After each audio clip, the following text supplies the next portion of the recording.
ना? नाही.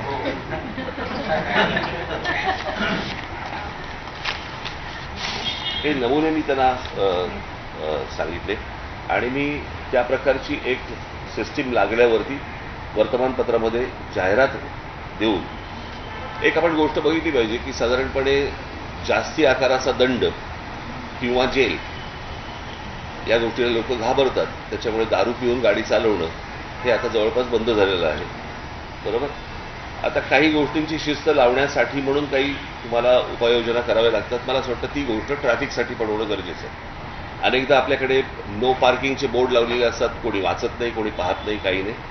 आणि त्याच्यातला एक सोपा मार्ग म्हणून मी काही गोष्टी आत्ता मुख्यमंत्र्यांकडे पण दिल्या, सीपींकडे पण दिल्या, जॉईंट सीपींकडे पण दिल्या आणि त्याच्यावरती आता वर्किंग ते करून पुढच्या काही दिवसांमध्ये साधारणपणे मोठे एक मी 2014ला मी सांगितलं होतं की छोटी छोटी जी मैदानं आहेत त्या मैदानांच्या खाली तुम्ही साधारणपणे 500 गाड्या, 800 गाड्या, 1000 गाड्यांचं पार्किंग होऊ शकतं. आणि त्या प्रकारची टेक्नॉलॉजी जगभर आहे. मैदानं जाणार नाही, ती पार्किंग झाल्यावरती मैदानं तशीच्या तशी इंटॅक्ट राहतील. मुलांना खेळण्यासाठीची जी मैदानं आहेत ती मैदानं कुठेच जाणार नाही.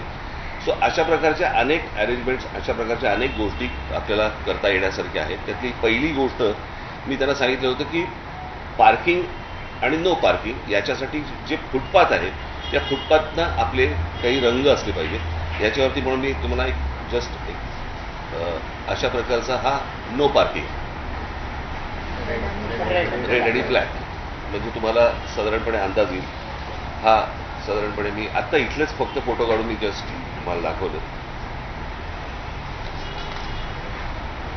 या प्रकारचे इथे गाड्या पार्क करायच्या नाहीत आणि केल्या तर काय प्रकारचं त्यांना शासन होऊ शकतं किंवा काय प्रकारचं त्यांना दंड आकारला जाऊ शकतो यावरती आता मला असं वाटतं राज्य सरकार त्याच्यावरती काम करतं.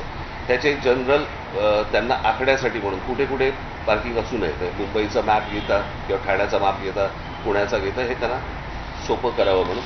आणि